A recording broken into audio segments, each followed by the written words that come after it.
Welcome. I am drawing characters from different movies that I've worked on. Today I'm doing some Titan A.E characters to celebrate the 26th anniversary of the film's release in 2000. Titan was the third film that we completed. We actually worked and developed a whole bunch of different films, but Titan A.E was the third film that we actually completed and released before Fox closed their doors. So today, I think I'm gonna draw Akima. So working on female characters, they're among I think they're among the hardest characters to draw. Number one, they're softer, which means you don't really have a lot of strong anchors to tie your lines to. So what I mean by anchors is with say a cartoony character or an old man or something like that,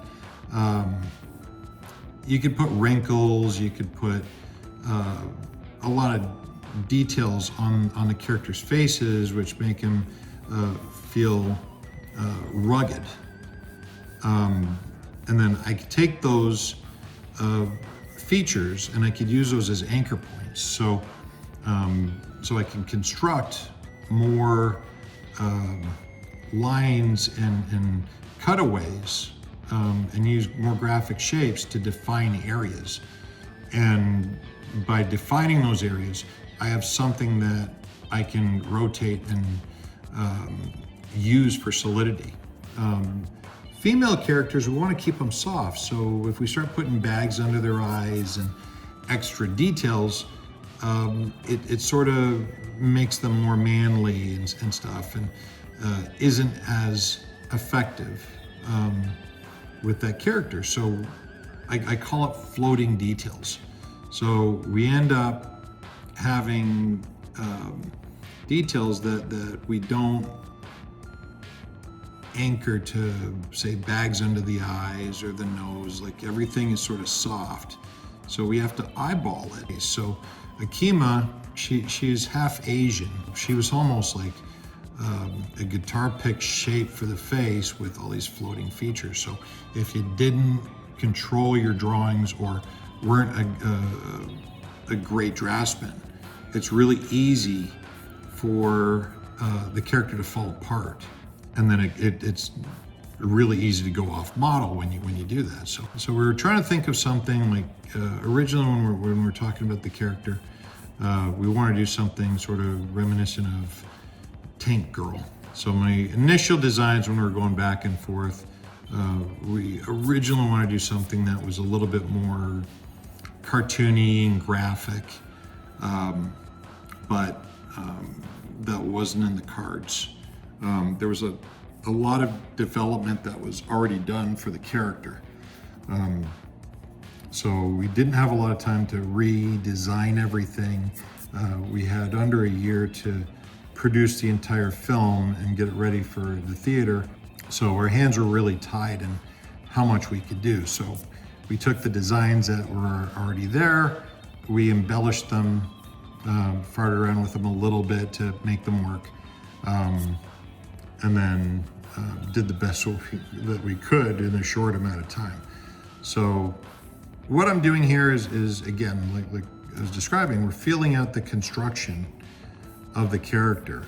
We want these like tufts of hair in the front, one longer than the other. We got the same bowl cut a little bit, so we had a color on the top and different color on the bottom here. We had sort of the characters on the Titan, they had almost like a uniform. So they're like, I guess they had a lot of spandex in space back then, or in the future, after the Earth blows up. So with her, we have one sleeve up, one sleeve down. For some reason, we always have to complicate things. And just gave it a different look to the character. So some of the characters had these funky 1970s designed wristbands that for communicating. So she had one on her wrist, I believe. And as for talking to Corso, he had a big one on his wrist. Everyone had a unique gun to their character.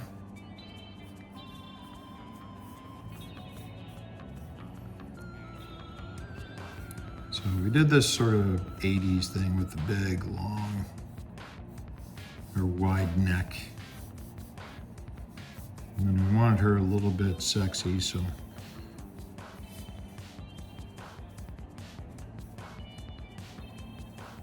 did some fun stuff with her design.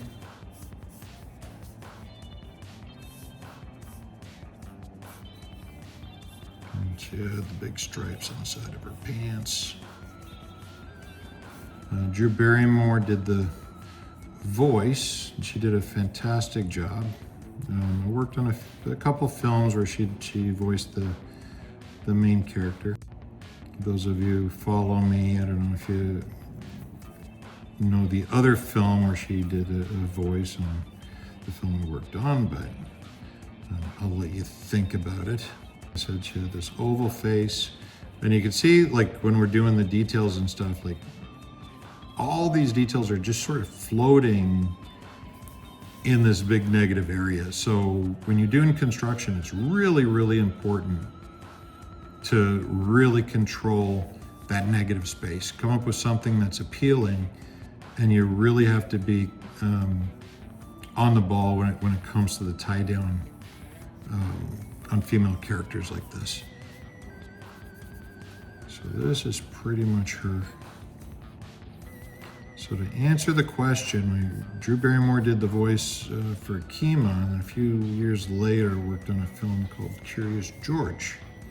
And it was kind of nice hearing her voice again. She's a sweetheart. I've never met her in person. She could reach out to me anytime if she wants to change that.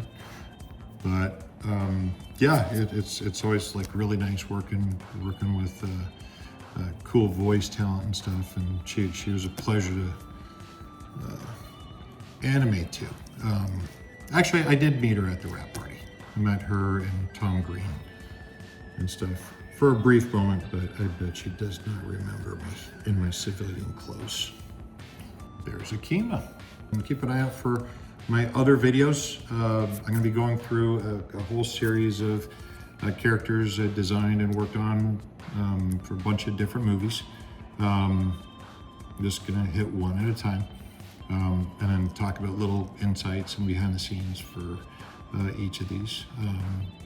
And then anything you guys want to see or hear, see me demonstrate, just make a comment, reach out, and I'm looking forward to seeing you soon. Cheers.